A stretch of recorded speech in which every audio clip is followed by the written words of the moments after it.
तो सुंदर महाराज भगवान श्री राधा माधव ने किए दिव्य रास लीला।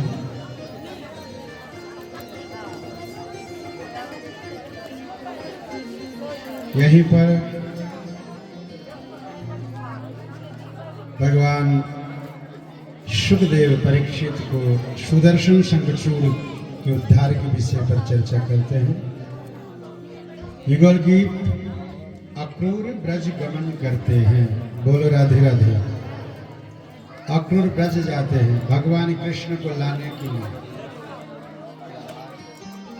एक बार बोलना राधे राधे, चलो एक बार और। हाँ अब चुप हो जाओ।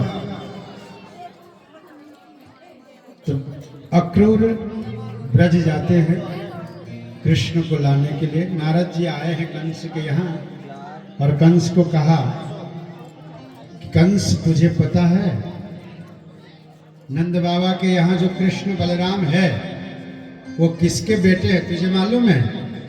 कंस ने कहा मुझे मालूम नहीं है, वो वसुदेव देवकी के ही पुत्र है। तेरे से छल किया गया और कारागृह से पहले वसुदेव ले जाकर के नंद बाबा की आए, इसको छोड़ के आए। वो बच्ची हुई थी नंदरानी की, वो लेके आए। और वो जो कृष्ण बलराम है, जो कृष्ण है ना, वो 8वां तेरा काल है। अब तो ना बचेगा, अभी कुछ बिगड़ा नहीं है। देख अभी तो कृष्ण छोटा है, अभी जाके लेके आ, बुला उसको और मार डाल। बाद में बड़ा हो गया ना तो तू मार नहीं पाएगा। अच्छा विचार करो, पहले जब पहला पुत्र वसुदेव का हुआ था, कीर्तिमंत्र नाम था, उनको जब लेके आए थे तो नारद ने गणित सिखाए थे, गिनती सिखाए थे कंस को। तो उस समय कंस ने बोला था नारद जी से, क्या मार दो इस बच्चे को? तब नारद जी ने क्या कहा था मालूम है? नहीं नहीं नहीं, मैं मारने के लिए बोलने नहीं आया हूं। और आज क्या कह रहे, जा कृष्ण को बुला और मार दे। क्यों मालूम, क्यों पता है? कि वो जानते हैं नारद जी कीर्तिमंत्र को तो मार सकता है कंस, पर कृष्ण को नहीं मार सकता। कृष्ण कंस को मार देंगे ये जानते, इसीलिए आज नारद ने कहा जाओ कृष्ण बलराम को बुलाओ और मार डालो उसको। तो पूछे किस बहाने बुलाएं? तब कहा कि धनुष यज्ञ की बहाने से बुलाओ, यज्ञ रखो धनुष यज्ञ, और उसके बहाने से बुलाओ कृष्ण बलराम को और हाथी से कुचलवा करके मार डालो। ये बोल दिए। कंस को भी लगा कि बात तो सही है, अब बुला लेते हैं। लेकिन भेजें किसको? जितने भी दैत्य गए आज तक कोई वापस ना आया। धेनुकासुर गया, तृणावर्त गया, सक्टासुर गया, व्योमासुर गया, अरिष्टासुर गया, पूतना गई, सब गए, कोई वापस नहीं आया और ना कृष्ण को ला पाए। तब कंस ने नारद जी को कहा, देखो नारद अब भेजो किसको लेने? एक भी दानव दैत्य जो भी गए वो सब वहीं रह गए, वापस कोई ना आयो, अब किसको भेजूं? तब कहा अभी तक तूने जितने दैत्य भेजे थे वो सब दैत्य क्रूर थे, यानी क्रोधी थे। और जिस जीव आत्मा के हृदय में क्रोध पर्याप्त मात्रा में होता है वो भगवान को प्राप्त नहीं कर सकता, ना ही भगवान को ला सकता है। तो बोले किसको भेजे? अक्रूर को भेज। अक्रूर यानी बिना क्रूर। अक्रूर जाएंगे तो जरूर कृष्ण को ले आएंगे, क्योंकि अक्रूर के अंदर प्रेम है। तो आज अक्रूर जी को बुलाया गया और अक्रूर जी को कहा जाओ कृष्ण और बलराम को धनुष यज्ञ की बहाने से ले आओ। अक्रूर जी ने पूछ लिया क्या करोगे? कि मार डालूंगा मैं उसको, ये कंस ने कहा। तो अक्रूर जी ने मना कर दिया कि छोटे अबोध बालक को मारने के लिए मैं लेके नहीं आऊंगा और ये अपराध मैं नहीं करूंगा। तब कंस ने कहा यदि तू जाकर के लाता है तब तो ठीक है, तू बच जाएगा, नहीं तो तू मारा जाएगा, तेरे पूरे परिवार को भी मैं खत्म कर दूंगा। ऐसा कंस के कहने से अक्रूर जी ने सोचे कोई बात नहीं, इसी बहाने भगवान के कम से कम दर्शन तो होंगे, चलो मैं जाता हूँ और मेरे परिवार भी बचेंगे, मैं भी बचूंगा और भगवत दर्शन भी हो जाएंगे। ऐसा भाव लेकर के अक्रूर जी जाते हैं भगवान श्री राधा माधव के पास। भेंट होता है संध्या के समय में, गौचारण के बाद जैसे गौचारण करके ले आते हैं, गोधूली के समय में अक्रूर जी पहुँचते हैं और कुशलोक्षेम होता है। बस वहाँ नंद बाबा नंद रानी से कहते हैं कृष्ण को लेने आए हूँ धनुष यज्ञ के लिए, कल ले जाऊंगा, आप आज्ञा देना, इत्यादि बातें होते हैं। गोपियों को पता चलता है, गोपियां जाने नहीं दूंगी करके आ जाती है। रात्रि को ही नंद महल के बाहर रोड पर आकर के सो जाती है, कृष्ण को रोकने के लिए, मथुरा न भेजने के लिए। परंतु भगवान भी कम नहीं है, लीला सिद्ध करना है। दूसरे दिन मैया से विदाई ले ली, मैया ने छोड़ दी, पिताजी ने छोड़ दिया, रथ में बैठ गए और जब जाने लगे गोपियां लेटी हुई देख करके तो कहा कि रास्ता छोड़ो।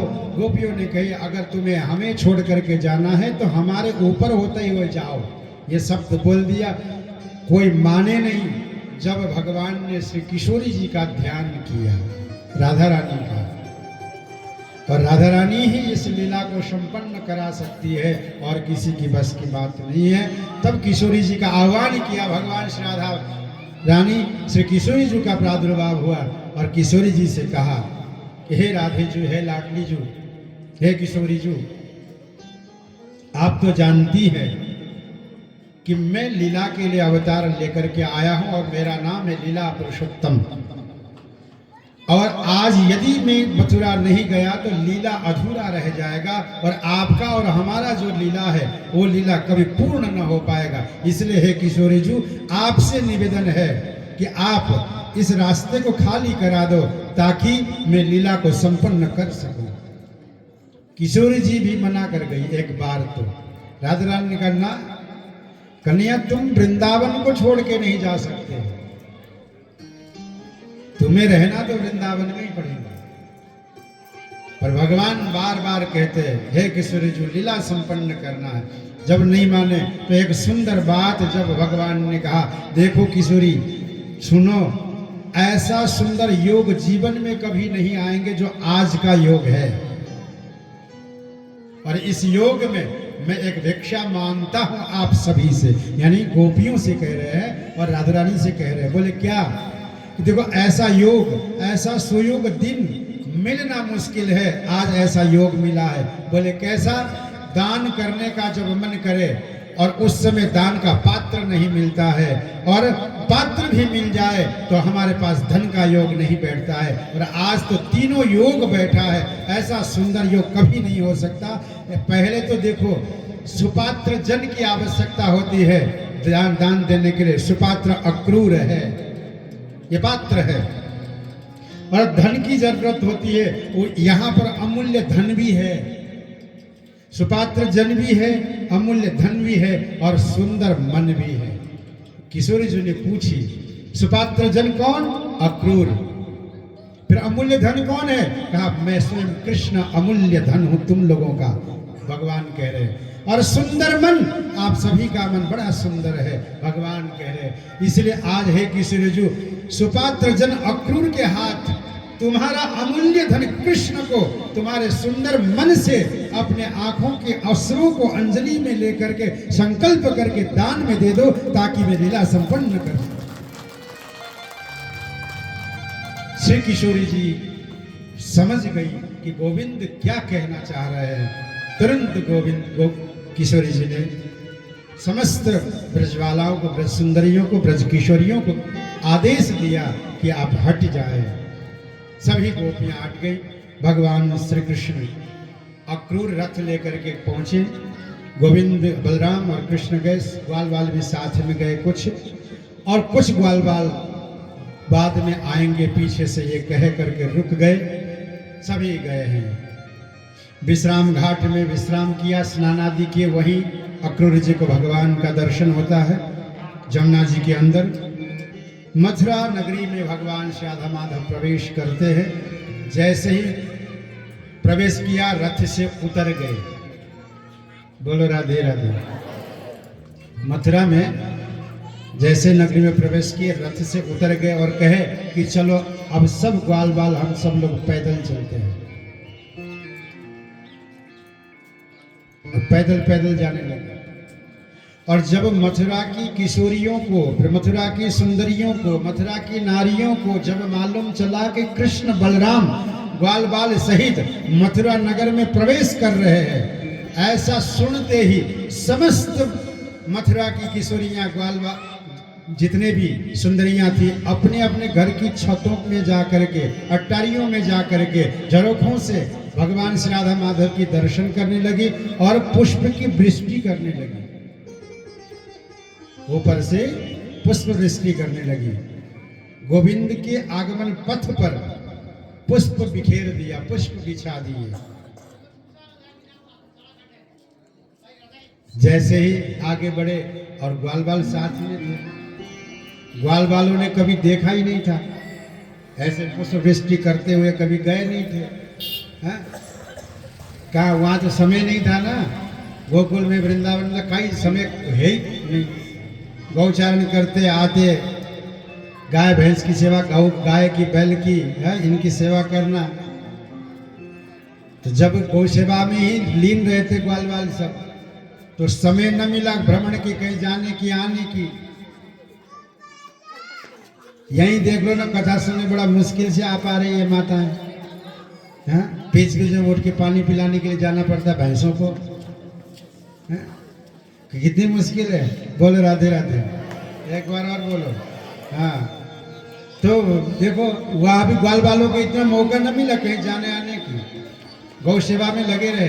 बस अंतर इतना है कि वहां वृंदावन में और बाबा की यहाँ केवल गायों की सेवा होती थी, भैंसों की नहीं। और कांवरों की बासों में केवल भैंसों की सेवा होती है, गाय की नहीं।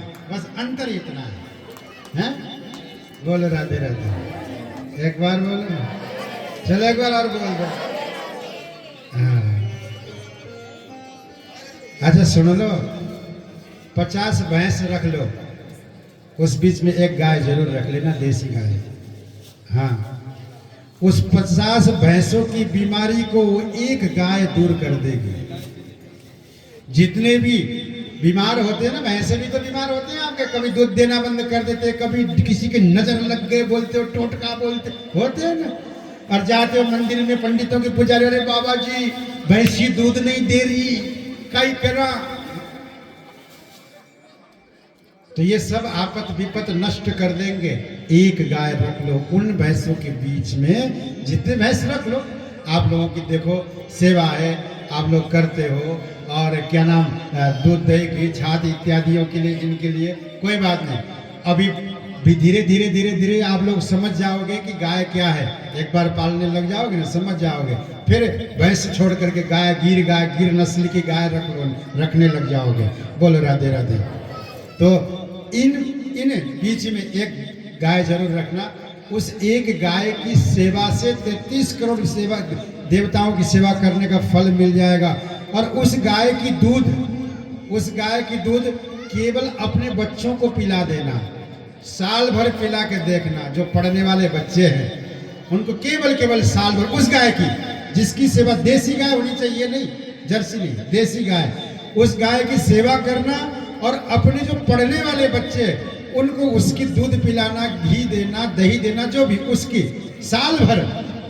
फिर उनकी विलक्षणता बुद्धि की देखना आप, उनकी निरोगपन को आप देखना, उनकी चेहरे की कांति को देखना।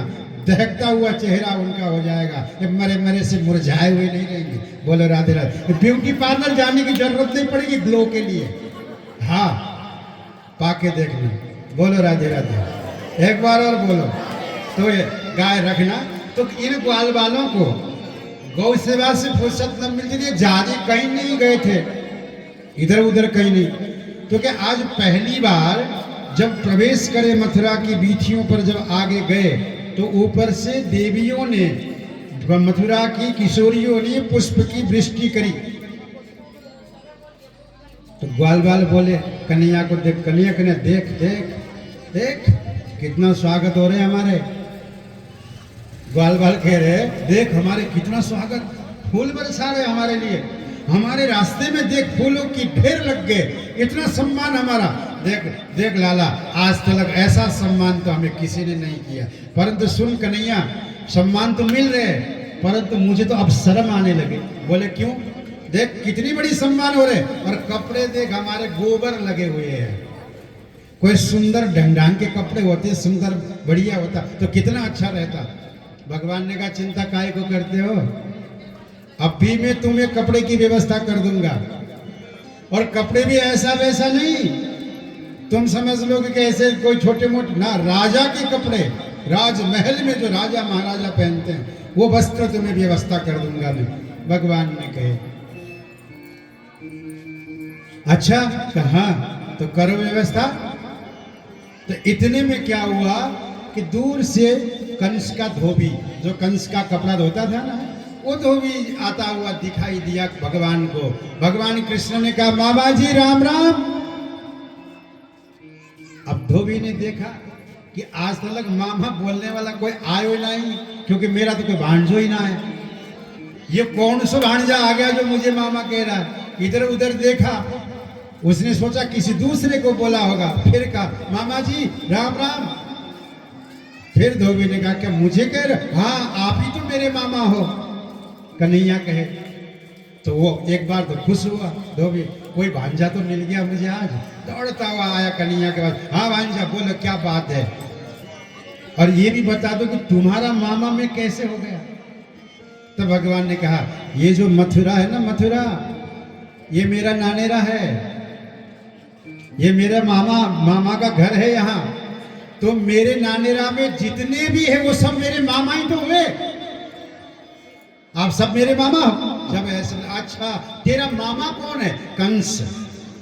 अच्छा तू ही है क्या कृष्ण? हाँ मैं ही हूँ कृष्ण। फिर कहा तब तो आज तेरी मृत्यु है। कौन? वो धोबी कहे।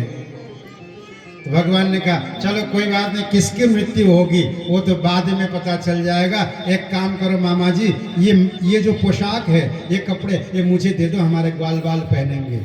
अब उस धोबी ने कहना प्रारंभ कर दिया, गालियां देना प्रारंभ कर दिया भगवान को कि तुम गवार गोबर उठाने वाले राजा की कपड़े पहनोगे, तुम्हारी औकात है क्या राजा की कपड़ा पहन, चल जाओ। भगवान ने कहा मुझ तक तो ठीक है। देखो भगवान क्या कहते, मुझ तक तो ठीक है, पर मेरे ग्वाल बाल के ऊपर आने की इसको जरूरत नहीं। जैसे माताएं कहती है ना, अगर पति से झगड़ा हो जाए और पति कहे तेरे बाप के यहाँ से लाई है क्या, तब उसका चुप करो, मेरे तक तो ठीक है, तुम गए हो कोई टेंशन नहीं, मेरे माँ बाप तक जाने की जरूरत नहीं, कहती है ना। इतना ध्यान रखती है माताएं अपने माँ बाप की। कभी भी किसी को कोई बोल तो देख, माँ बाप जाके तो बताए भाई साहब, वही महाभारत शुरू हो जाए और ज्यादा क्रोधी होगी तो तलवार ही उड़ जाए, बोल ना सके माँ बाप। तो ये बात होना चाहिए, यही तो है। इसीलिए तो यही कारण है, वही अन्य कारण नहीं है साहब, यही कारण है। पुरुषों से ज्यादा सम्मान और पुरुषों से ज्यादा माताओं का इज्जत शास्त्रों में दिया गया। पुरुषों का कोई इज्जत नहीं शास्त्रों में, माताओं का इज्जत शास्त्रों में है कि यत्र नार्यास्तु पूज्यन्ते रमन्ते तत्र देवता। जहां नारियों का सम्मान होता है जिस घर में, उस घर में देवता नाचते हैं, ये मनुस्मृति कहता है। तो इसीलिए है, क्यों? क्योंकि वो पुरुषों की जैसा नहीं, एक घर को भी चलाने में रोते हैं। माता दो घर को संभालती है साहब, अपने पीहर को भी और अपने पति के घर को भी, दोनों घर को संभालती। इसलिए माँ है शक्ति, इसलिए नारियों को शक्ति कहा गया है। बोलो राधे राधे। देख लो पूरे 4 दिन तो आप लोगों की चुटकुले कहे, अब आज आप लोगों की सम्मान देखो, 2 दिन से आप लोगों के सम्मान हो रहे हैं, देखो। बोलो राधे राधे। अंत भला तो सो भला। अभी जितनी, क्योंकि कथा कराने वाली तो यही है, और अगली बार बुलाएगी यही माताएं, और या के लिए तो बोल दो ही है, नहीं तो बुलाएगी नहीं अगली बार। बोलो राधे राधे। क्यों? क्योंकि भाई लोगों ने तो कह दिया, मैंने सुना है भाई लोग क्यों नहीं आते। कहा भाइयों ने तो कसम खाए ली। बोले क्यों? ये लुगायों की कथा है, हम नहीं जाएंगे। हाँ हाँ, मुझे कहीं से खबर उड़ती था कि तीर मेरे पास आई कि काबरों की बासों के भाइयों ने तो कह दिया ये तो लुगैया की कथा है, हम मर्द है पुरुष हम ना जाएंगे।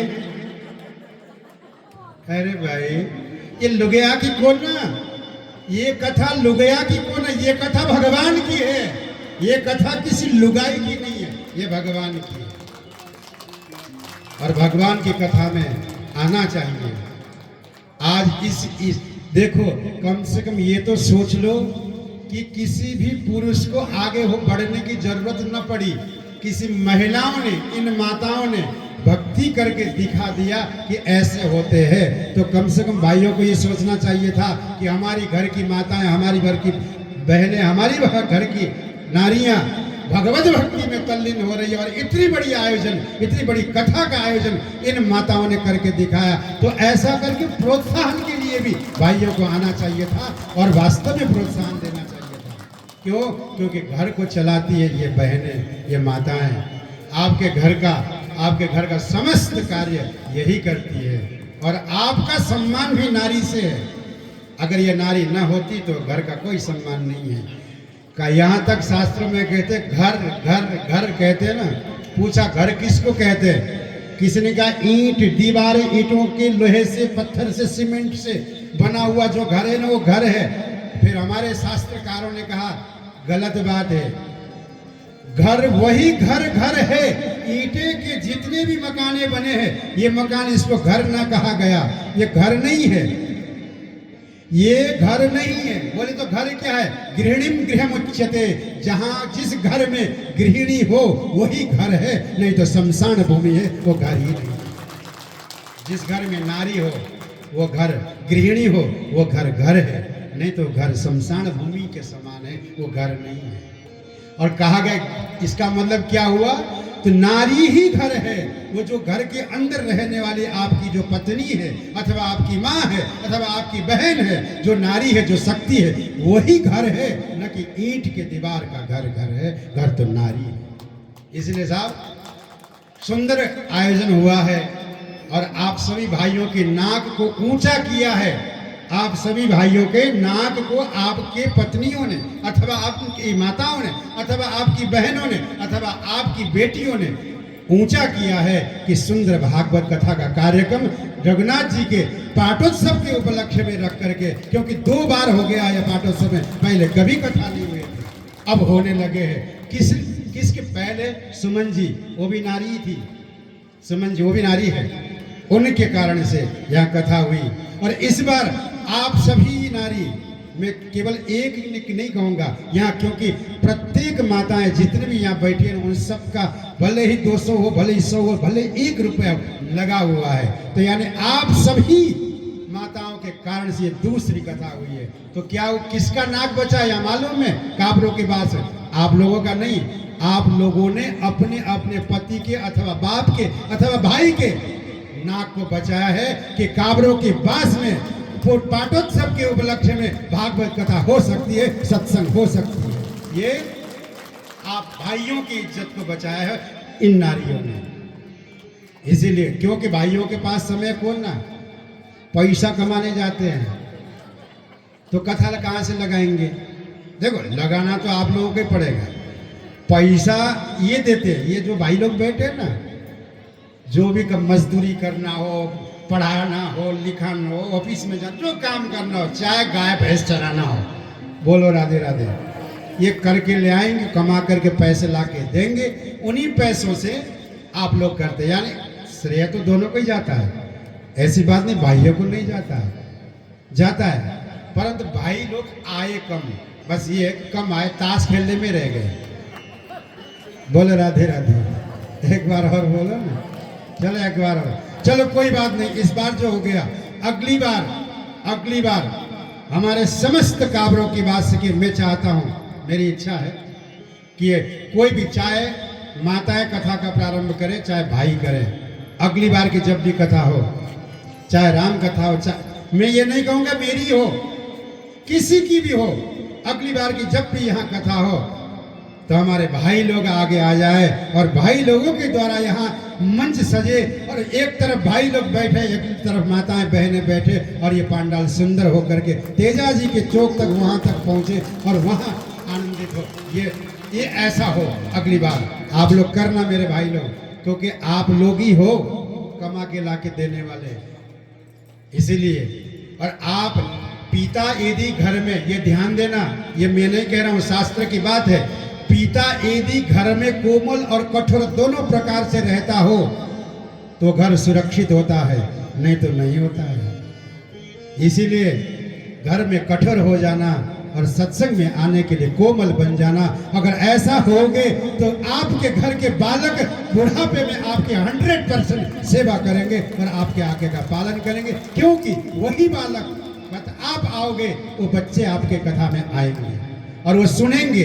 और कथा में माँ बाप को भगवान कहा जाता है, ये बोला जाता है, तो उन बच्चे के दिमाग में बैठ जाएगा कि माता पिता भगवान है, माता पिता भगवान है। तो अंतिम में बुढ़ापे में आपको भगवान मान करके वही बालक सेवा करेंगे। इसीलिए अगली बार हमारे समस्त काबरों की भाषा के जितने भी हमारे भाई लोग हैं सब मिल करके बड़े दिव्यता के साथ कराना। बोलो राधे राधे, एक बार और बोलो।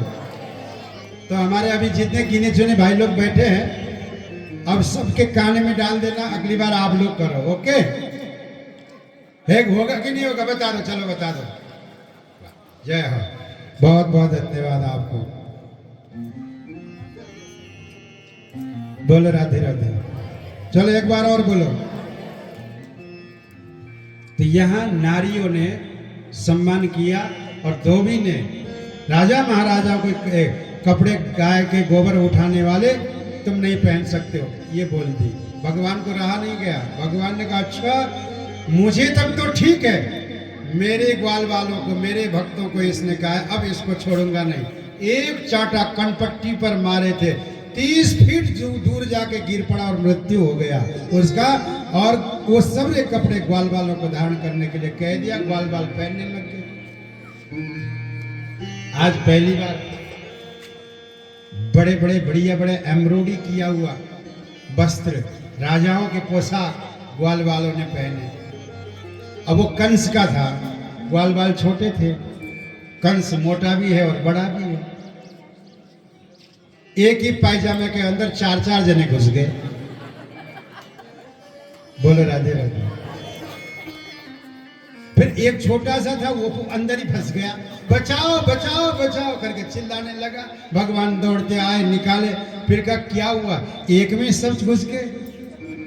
अरे मक्खी चूसो, अलग अलग पहन लो, हजारों पड़े ऐसे कपड़े तुम सबके लिए, एक साथ घुस गए, हटो, निकाल दिया। फिर अलग अलग सबने पहन लिया, बगलबंदी पहन ली, फिर चल दी। अब वो छोटे होते बराबर का होता तो ठीक था, हाथ इतने पैजामे पहन ले तो आधा तो बाहर ही, और जब चले तो हाथ से और बगलबंदी कुर्ते की लंबाई से पूरे मथुरा के रास्ते में झाड़ू लगाने की जरूरत है, अपने आप झाड़ू लग गए। और ग्वाल वालों ने देखा कि पुष्प ऊपर से वृष्टि हो रही और कपड़े ऐसे लंबे मांग के ला के पहना हो, जैसे कन्हैया के, ये ग्वाल वाल गया कन्हैया के कान में क्या, लाला लाला सुन, देख देख देख देख। मैं तो बड़ा शर्म आ रहा, बोले क्यों? अरे ऐसी शर्म आ रही थी, भीख मांग के लाए हुए कपड़े जैसे यार, किसी के उतरे हुए कपड़े पहने हुए जैसे, देख कितने बड़े, फिट हो तो बढ़िया लगे। भगवान का चिंता क्यों करते हो, फिट कर देंगे तो जल्दी करो, बेइज्जती से बचा लो। ये क्या सोचेगी ये महिला, ये देविया जो पुष्प वृष्टि कर रही है, मांग तांग के कपड़े पहन के आ गए, ऐसा नहीं सोचेगी। हमारी तो छोड़, तेरी इज्जत जाएगी, तेरे साथ हम आए। भगवान ने कहा अच्छा ठीक है, अभी ठीक कराया देता हूं। थोड़ी सी दूरी गए, एक दर्जी था, कपड़ा सिलने वाला। दर्जी के पास गए, कहा दर्जी जी राम राम। दर्जी ने कहा राम राम, ये मेरे ग्वाल बाल है, मेरे मित्र मंडली, सखा मंडली, इनके कपड़े एकदम फिट करके सिला दो। अच्छा, उस दर्जी को ऐसा वरदान था, वो केवल हाथ ऐसे धर देता, सीधे वो सिल जाते, ऐसे वरदान था। तो कपड़े ले लिए, सब ग्वाल वालों की नाप लिया और कपड़े हाथ में रखता गया, सिलता गया, देता गया, पहनाता गया। अब भगवान ने देखे सबके हो गए। ग्वाल दर्जी कहता है भगवान से, गोपाल कि कृष्ण मैं चाहता हूं कि आपका भी नाप ले लूं मैं। भगवान बोले मेरे तो कपड़े है बढ़िया टिप टॉप शानदार पहन रखा है, मेरी मैया ने पहन रखा है। मैं चाहता हूं कि आपके लिए भी कुछ नया कपड़ा मेरी तरफ से मैं बना दूंगा और आपका नाप लेके सिल दूं। भगवान ने कहा आज तो मैं पहनूंगा नहीं। दर्जी ने कहा कभी पहन लेना, कोई बात नहीं, एक बार मुझे नाप लेने दो। तो चलो मैं कपड़े ही नहीं सिलाऊंगा, परंतु मैं आपका नाप लेना चाहता हूं, नाप लेके मेरे यहाँ लिखना चाहता हूं। भगवान ने कहा चल नाप ले। अब दर्जी को मौका मिला भगवान को नापने का। खड़ा कर दिया साहब, खड़े हो जाओ, खड़े हो गए। ऐसा ही करता है दर्जी, नाप लेने जाओ तो हाथ ऊपर करो, इधर घूमो, इधर घूमो। बहुत बार चक्री के चक्री घुमा, 1 घंटा हो गया नाप लेता ही जा। भगवान ने कहा भाई एक बात बता, ग्वाल बाल की नाप जब तूने लिया 2 सेकंड में पूरा कर दी, 2 मिनट भी नहीं लगाए, सबके नाप हो गए, और मेरे नाप ने इतना तो घुमा, राम जी कितने चक्कर घुमाएगा। तब वो दर्जी आज बोल पड़ा, पता नहीं कितने युग से बोलना चाह रहा होगा भगवान से। तो आज दर्जी बोल पड़ा, बस थक गए। भगवान से कहता क्या बात है, थक गए? बस काम में थक गया तेरे चक्कर में, खूब घुमाता, चक्कर खिला दिया तूने, चक्कर के ऊपर चक्कर चक्कर। तो गोविंद एक बात बताओ, आज तो आप केवल हमने मेरे द्वारा दिए गए 5 चक्कर में आप थक गए। आपने तो 84 लाख योनियों में जीवात्मा को भटकाया है और चक्कर चलाया है। वो जीवात्मा कितना थक गया होगा आप याद करो। अगर ऐसा ही है हे गोपाल, मैं तो आपको छोड़ दूंगा घुमाना, आप भी अपनी प्रिय जीवात्मा को घुमाना छोड़ दो ताकि वो आपके धाम में पहुंचे। ये दर्जी ने कहा, भगवान ने कहा तू कोई साधारण नहीं है, तू कौन है? तब कहा मैं वही दर्जी हूं जब आप रामावतार में जो दंडकारण्य की ओर, जंगल की ओर, वनवास की ओर चल रहे थे, आपका सुंदर रूप को देख करके मेरे मन में भाव हो गए, हे राम, मैं अगर आपको वस्त्र सील करके देता और आप पहनते मेरे हाथ से सिले हुए वस्त्र तो कितना अच्छा होता। परंतु उस समय आपने बलकल वस्त्र धारण करे थे, मैं नाप न ले पाया। वही दर्जी आज मैं आया हूं और आपका नाप ले रहा हूं महाराज, मैं वही दर्जी हूं। भगवान ने कहा चल आज तुझे मैं आशीर्वाद देता हूं। ऐसा कहकर दोनों हाथों से भगवान राधा माधव ने दर्जी के ऊपर कृपा कर दिए। अब ग्वाल बाल कहते हैं, कन्हैया देख कपड़े है गए एकदम सुंदर, स्वागत हो रहे हैं बढ़िया तरीके से, बस एक माला और हो जाए कितना सुंदर लगते हम। भगवान ने कहा माला की भी व्यवस्था कर देंगे। तो कैसे, क्या बात है कन्हैया, तू पहले यहाँ आया है करना? पहली बार आया हूँ। तो बता, एक बात बता, दर्जी तेरा, धोबी तेरा, अब माला वाली भी तेरा? हाँ मेरे यहाँ बहुत है। कौन है माला वाला? का सुदामा नाम का माली, सुदामा नाम है उसका और वो माली है, और वो आज मेरे लिए ही इंतजार कर रहा है। और रात्रि को ही उसको पता चल गया कि मैं आ रहा हूं, तो उसने समस्त पौधों को, पुष्पों को बोल दिया एक ही फूल में हजारों कलर की तरह खिलना है, और प्रत्येक पुष्प अलग अलग कलरों में खिले हुए हैं। इतनी दिव्य, एक ही पुष्प में 10-10 कलर, 20-20 कलर हुए हैं। ऐसा पुष्प की माला बना करके सुदामा तैयार बैठा है। चलो उसी के पास चलते गए। सुदामा नाम का माली हार लेके तैयार था, समस्त ग्वाल वालों को पहना दिया और भगवान को भी पहना दी। भगवान श्री कृष्ण ने सुदामा नाम की माली को कल्याण की, कृपा की माली के ऊपर। कुब्जा के ऊपर भगवान कृपा करते हैं। कुब्जा त्रिवक्रा, तीनों जगह से टेढ़ी, वो चंदन लेकर के आती है, गोविंद को धारण कर देती है, उसको सुंदरी बना देते हैं। धनुष भंग लीला होता है। अब सीधे धनुष जहां रखा था वहां गए, देखा बहुत लंबा चौड़ा, बहुत बड़ा विशाल धनुष।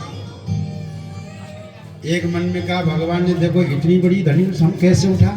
पहले फिर भगवान भी कम नहीं, भगवान ने दाऊ भैया को बोला, भैया आ जाओ, दाऊ भैया आए। हाँ बोल करना, क्या बात है कन्हैया? वो धनुष पड़ा है, इस धनुष को उठाओ। दाऊ बहन का मैं ना उठाऊंगा, मुझे ना उठाना। बोले क्यों?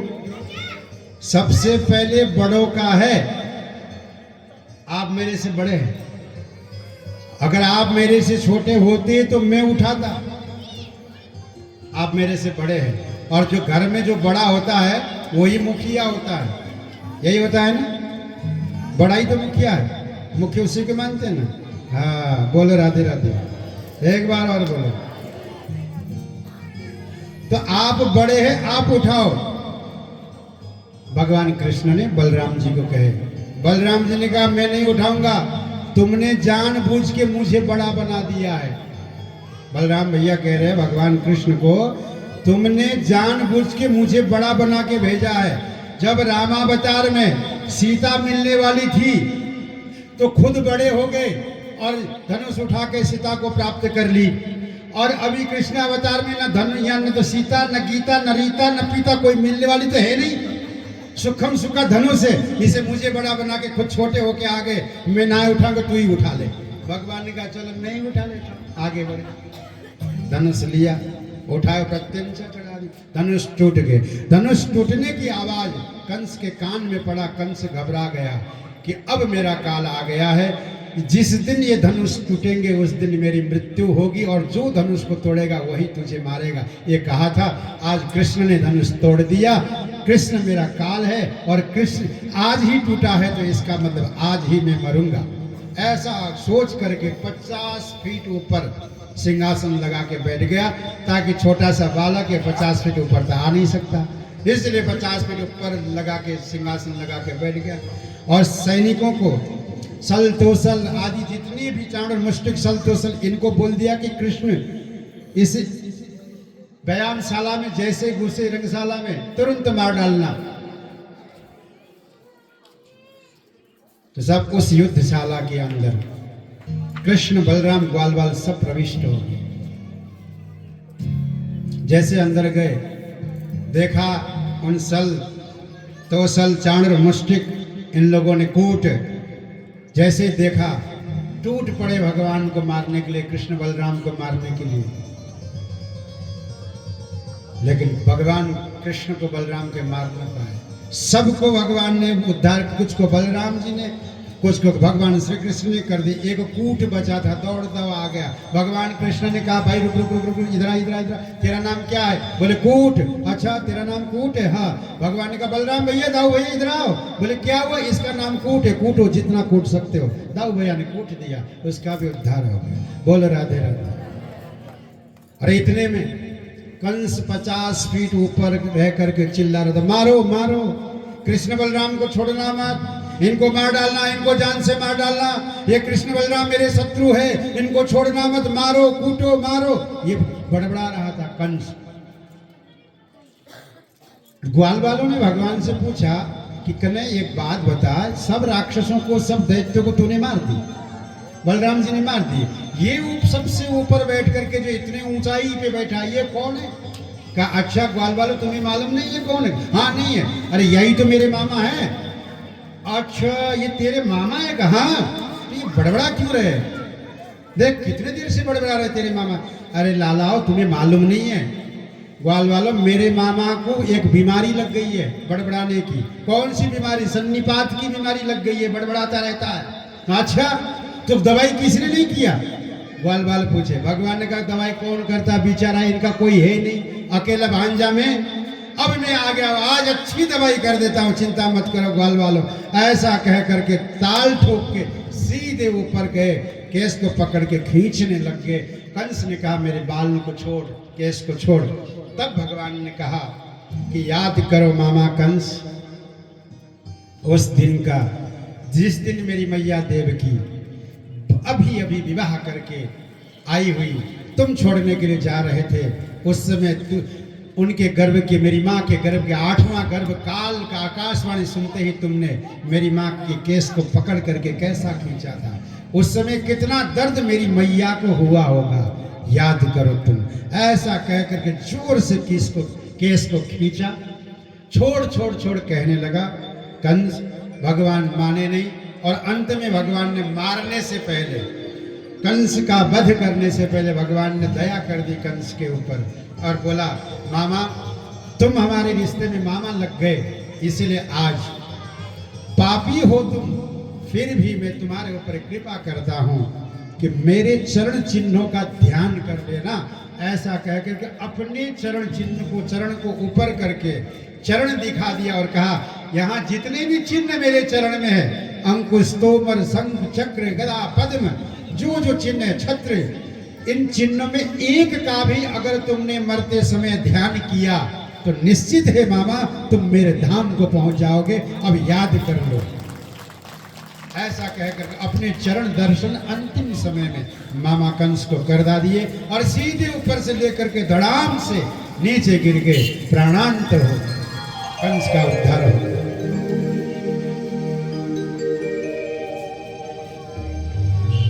कंस के बद्ध अस्थि प्राप्ति, इसकी पत्नी आ गई, मार डाला रे, मेरे पति को मार डाला। भगवान ने कहा मैंने नहीं मारा। अरे भांजा होकर के भी मामा को मारता है। भांजा कहते, कन्हैया कहते कि मैंने नहीं मारा और मैं कभी किसी को मारता नहीं हूं। बात भी सही है, राम किसी को मारे नहीं, नहीं हत्यारे राम, मन जो आप ही मरत है कर कर खोटे काम। एक बहाना हो जाता है, भगवान नहीं मारते, हमारे कर्म ही हमें मार डालते हैं। आज कारागृह से अग्रसेन जी को बाहर निकाले भगवान ने, कंस का उद्धार करके माता पिता को जेल से मुक्त किया भगवान ने और गुरुपुत्र को ला करके दिए है। उद्धव जी ब्रज में जाते हैं और उद्धव गोपी संवाद होते हैं, कल की कथा में सुनाएंगे। आज की कथा में अब सीधे हम चलते हैं, कहाँ चलना है बोलो, है अपने घर? अरे वो तो घर तो जाना ही है, बता कहाँ घर जाना है?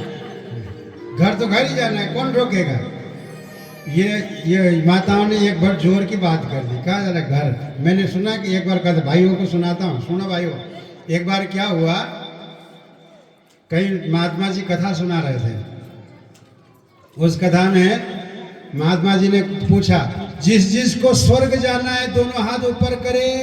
सब ने हाथ ऊपर करे स्वर्ग जाने के लिए, सब ने, परंतु एक भाई ने हाथ ऊपर नहीं किया।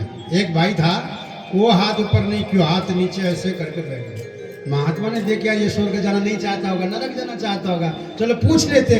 फिर महात्मा जी ने कहा, जिस जिसको नरक जाना है दोनों हाथ ऊपर करे। किसी ने भी नहीं किया और उसने भी नहीं किया।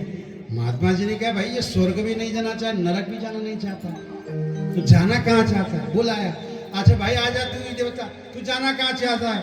न स्वर्ग के लिए भी नहीं उठाता है, नरक के लिए भी नहीं उठाता, आखिर जाना कहाँ चाहता है? तब बोला, महाराज मैं तो घर जाना चाहता हूँ। ने बोले क्यों? जब कथा सुनने के लिए आ रहा था तो मेरी लुगाई बोली, चुपचाप कथा सुन करके सीधे घर को आ जाना, इधर उधर मत होना, नहीं तो तुम्हारी टांग तोड़ दूंगी। तो इसलिए महाराज मुझे ना तो स्वर्ग जानो न नरक जानो, स्वर्ग जाए माइक वाला, नरक जाए माइक वाला, मुझे तो मेरे घर जानो। बतावे कावरे की भाषा की बात है।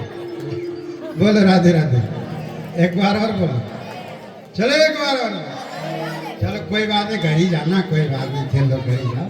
परंतु अभी हमें जाना है कहाँ पता है? द्वारिका, कुंदिनपुर जाना है, वहां से रुक्मिणी को लाना है, फिर द्वारिका जाना है और रुक्मिणी की ब्याह करानी है। अभी बारात भी आने वाले हैं और थोड़े थोड़े रास्ता छोड़ दो बारात के लिए, बीच में 2 फीट की जगह छोड़ दो ताकि बारात आ जाए, घोड़ी आ जाएगी अंदर तक, नहीं तो फिर देखो भग जाएंगे सब। बोलो राधे राधे, एक बार और बोलो, चलो एक बार और जोर से। तो आइए, भगवान उद्धव ब्रज गमन करते हैं, गोपियों के पास उद्धव जाते हैं। कल की प्रसंग में आपको ये सुनाएंगे। और भ्रमर गीत होता है भगवान का, कुब्जा और अक्रूर के घर पे एक साथ भगवान जाते हैं।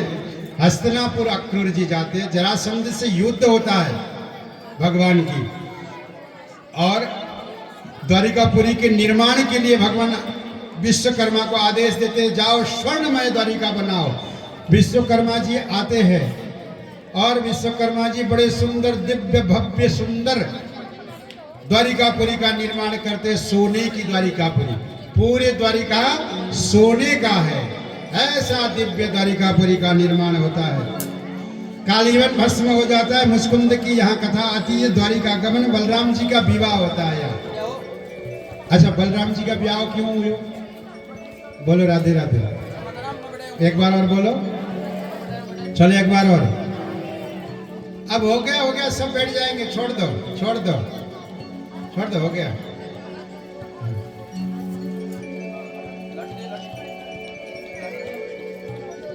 यहाँ बलराम जी की विवाह की कथा पहले सुनाया। यहाँ तो क्यों सुनाए? क्योंकि कथा के नवम स्कंद में भी बलराम जी की विवाह की कथा थी, नवम स्कंद में भी, और दसम स्कंद में भी यहाँ पर बलराम जी की विवाह की कथा आई। तो यहाँ क्यों? तब कहा कि विवाह भगवान कृष्ण की विवाह से पहले बलराम जी की विवाह, वो इसीलिए कि परंपरा है, बड़े की विवाह होने के बाद ही छोटे के करते, शायद यही है ना। घर में यही, या काब्रों के पास में भी ये होता है ना, पहले बड़े की होती है फिर छोटे की, है ना।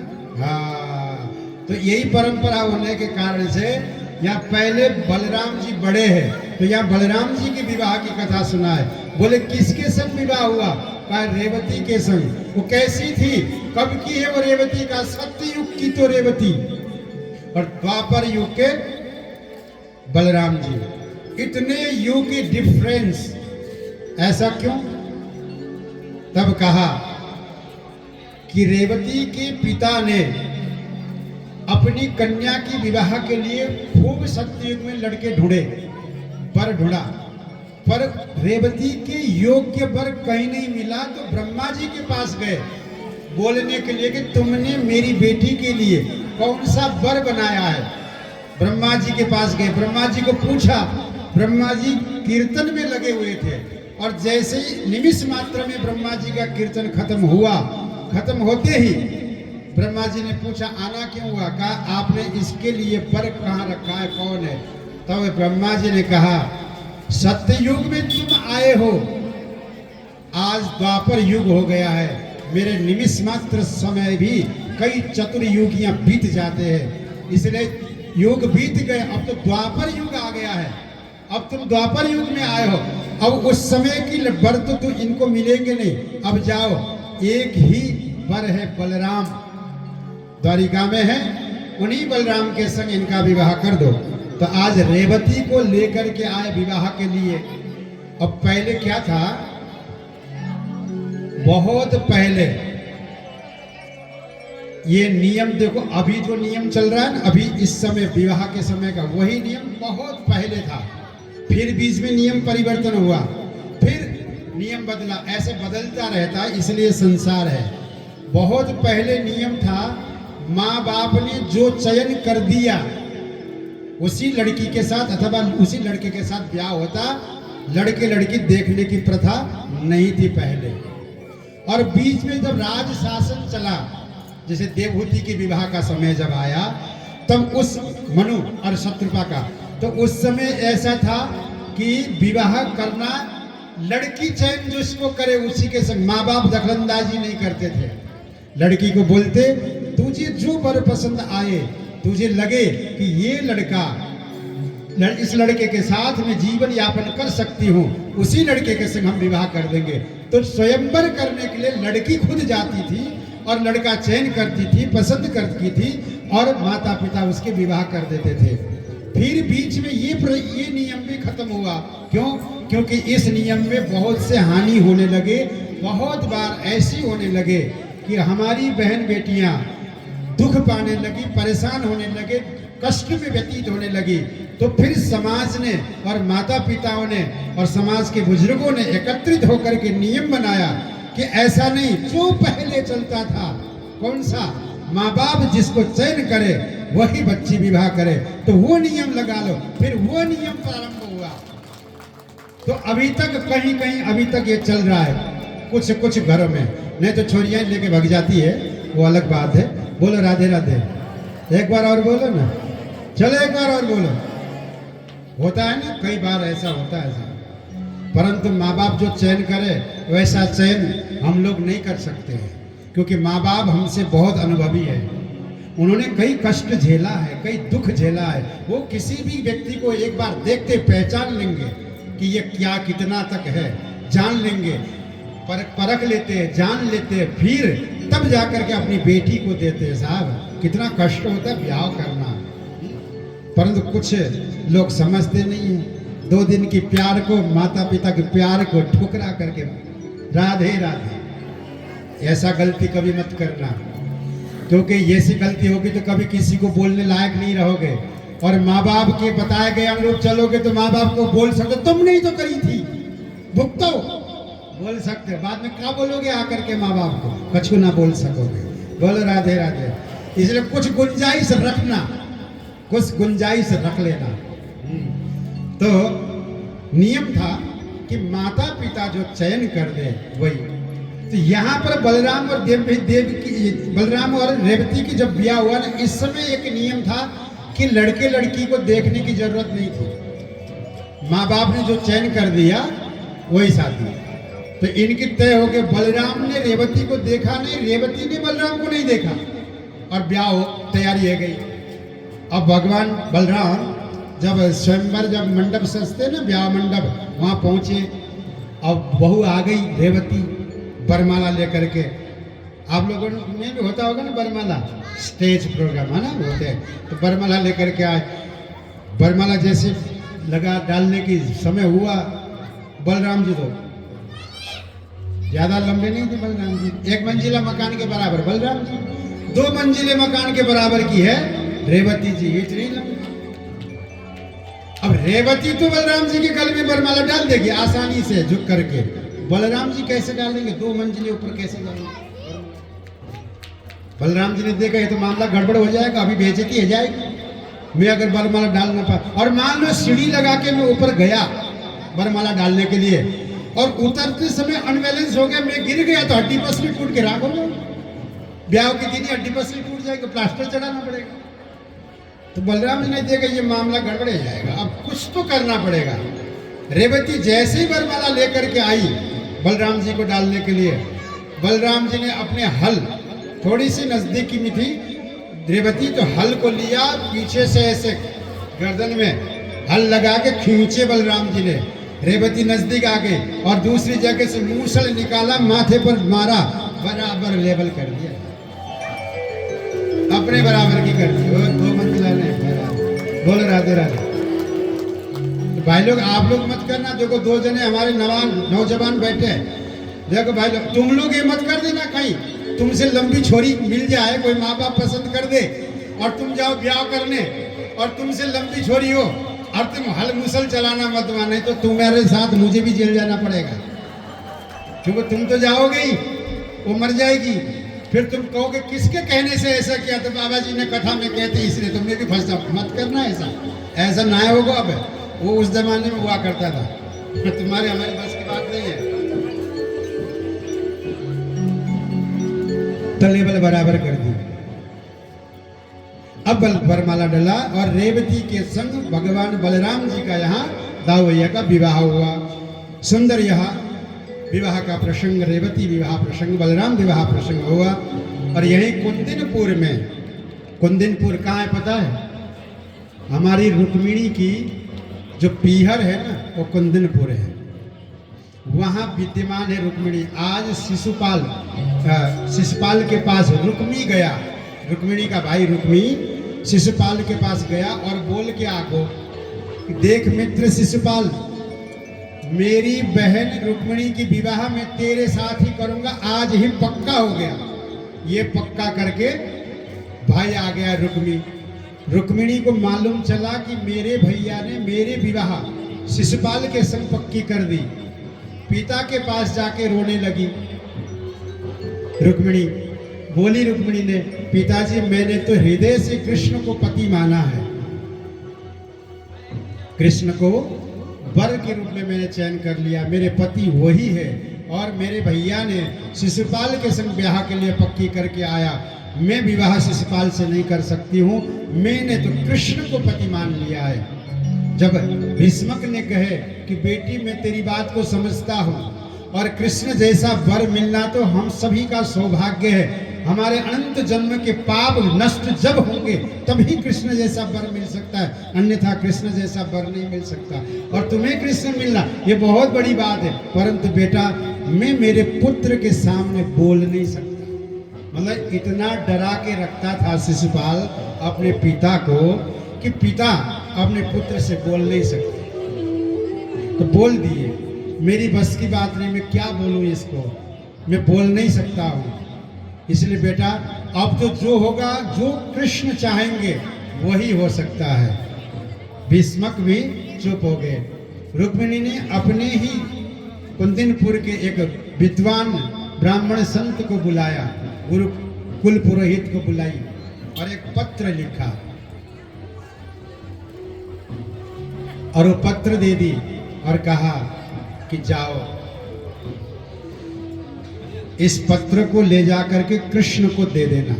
बोलो राधे राधे। सुंदर पत्र लिखिए साहब। और वो पत्र लेकर के आए,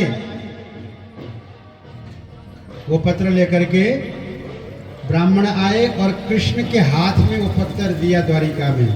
भगवान कृष्ण ने वो पत्र लिए, खोले और पढ़ने लगे तो भगवान ने बंद कर दिया पढ़ना। भगवान ने सोचा कि मैं नहीं पढ़ूंगा, ये ब्राह्मण ही पढ़ के सुनाए ताकि सबको पता चले कि रुक्मिणी ने क्या लिखा है। और अगर मैं पढ़ता हूँ तो सबको पता नहीं चलेगा कि रुक्मिणी ने क्या लिखा, और पूरे जीवन भर लोगों के मन में रहेगा रुक्मिणी ने ऐसा क्या लिखी थी, रुक्मिणी ने ऐसा क्या लिखी थी।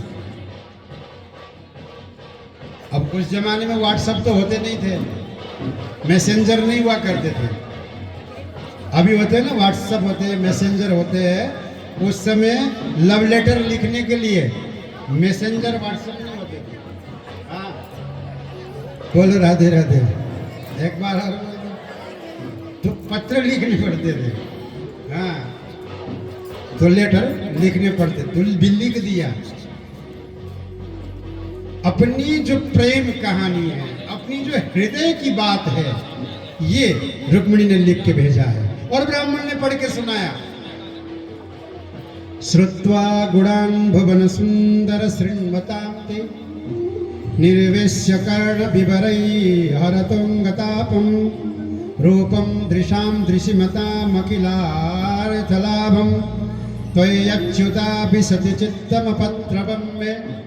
ये लिखा था, समझ में आ गया नहीं है?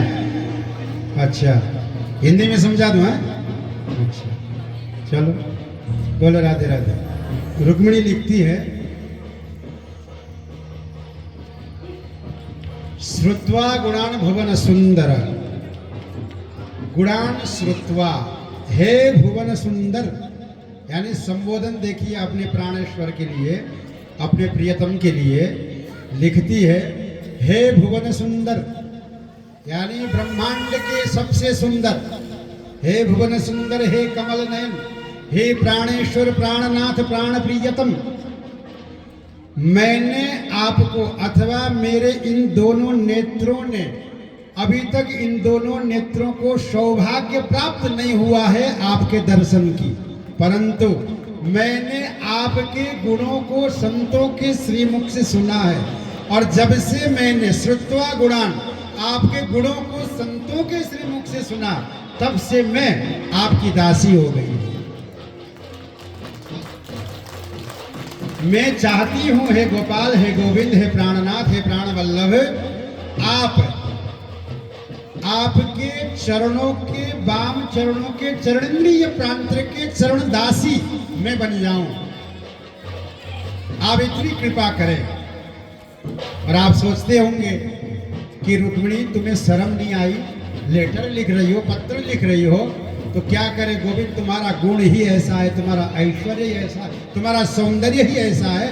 कौन सी ऐसी मुग्धा, कौन सी ऐसी नारी, कौन सी ऐसी सुलक्षणा नारी होगी आपके गुणों को सुन करके आपको ही अपने समस्त जीवन को समर्पित न कर दिया हो।